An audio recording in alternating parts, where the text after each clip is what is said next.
What happens in the afterlife? Let's talk about it. Some of you may have had experiences where loved ones have passed and have communicated with you, so you may have some idea already of what happens in the afterlife. Some of you may not have had that experience, but still have some thoughts about what you think happens in the afterlife. Certainly, this is a topic that's been discussed, from top to bottom over the ages. And there's all kinds of opinions about it, but I can tell you what I know, the little bit that I know as a medium. A medium is someone who's able to communicate with those who've passed over, and that's something that I do as well. And so I do have conversations with folks who've passed. I know it sounds weird to a lot of people, but that's part of what I do. And I can tell you that our soul, our essence, continues to live. That which is us, it's our personality and our beliefs and our memories, that continues to exist. And when I communicate with people who've passed, their personalities come through just as they were when they were here on Earth.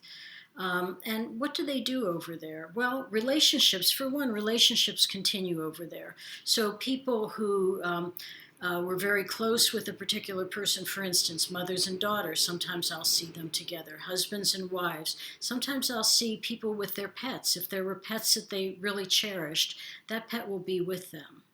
So relationships do continue on the other side. What else is on the other side? Well, it's a realm of that's indescribable. And for anyone who's listening to this, who's had a near-death experience, one thing that people who've had NDEs, near-death experiences, always say is they can't describe it, and the word for it is it's ineffable. That means you can't describe it. There's a beauty and a quality and a description that eludes us because it's a dimension that we do not have access to. We don't have the vocabulary to describe it. We don't have the science to access it. So, there's some good reasons why we can't describe it. But I can say that when I talk to those folks who have passed and who are on the other side, they tell me that they find it very peaceful. They find it indescribably beautiful. And particularly those who were non-believers before they passed, they sort of say, like, I have to rethink this. This is not what I expected, in a positive way.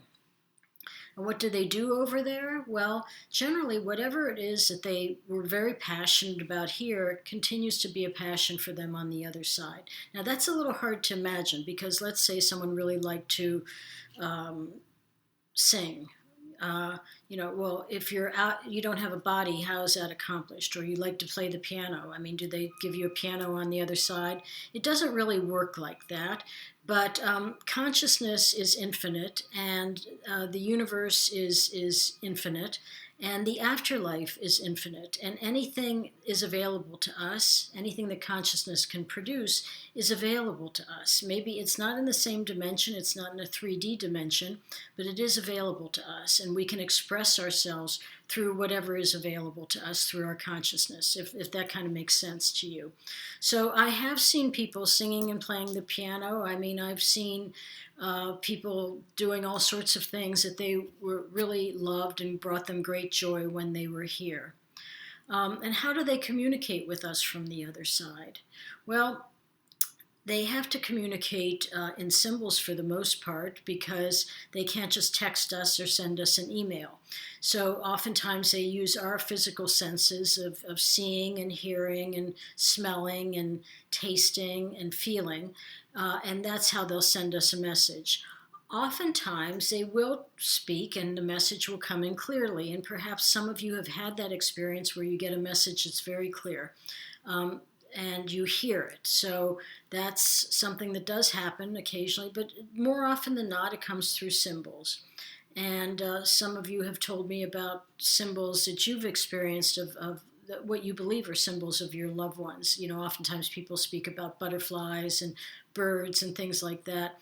I'm not convinced that those are necessarily representative of your loved ones, but I think they may be symbolic that your loved one is trying to connect with you. So Our loved ones on the other side, if they're pretty good at this, can manipulate energy as well, and oftentimes they'll use electronics here on Earth to try to communicate with us. I've heard stories of people who have gotten messages on their cell phones from loved ones who've been gone for many years. I have spoken to many people who've seen images of their loved ones on TV, a blurry kind of image. And if it was one person who told me this, I would be suspect. But there are, I've heard this story so many times, and I've heard stories of the cell phones being used so many times. Our loved ones on the other side know how to sometimes connect and use electromagnetic frequencies on this side. We don't know how they do it, but they do, and they'll use various appliances or radio, cell phones, televisions, whatnot, to try to connect with us. So that's one thing that because they do want to connect with us. They want us to know that they're there, that they love us, and they're with us. So being on the other side is not anything that we think of in this dimension. We live in a 3D dimension, and I think some people think, well, the other side's probably just like that, but we don't have our physical body. It's not really like that. I mean, someone asked me recently, do they live in houses like we live in here? Well, they're energy, so they don't have to be anywhere. Energy is just energy, right? It's not physical in terms of being a physical body. You don't need a house for it to live in. You can be everywhere at the same time. So it's a construct that you have to kind of think about and wrap your head around. And it's not normal for us to think in those terms, but these are all part of the afterlife. It's fascinating to talk to people on the other side. It's something that I really enjoy, and it's always a pleasure for me to be in that position, to be able to make those connections for people here who so desperately want to connect with their loved ones. So it's something that's a gift that I'm able to provide, and I'm very thankful that I can do that. So I hope these conversations today about the afterlife and other conversations that we're having have been useful to you. If they are, please leave your comments, please please subscribe, and please also share these videos. I'm not aware that there are that many videos like this where I'm a psychic and a medium, but I'm also an author, and I do a lot of speaking and teaching. And I don't find that there are that many psychics and mediums who are offering this kind of teaching, which is one of the reasons that I wanted to do this. I wanted to share with you and provide you all with some information. So I hope it's useful, and it's my pleasure to do so. So I thank you very much, and please stay safe and stay well.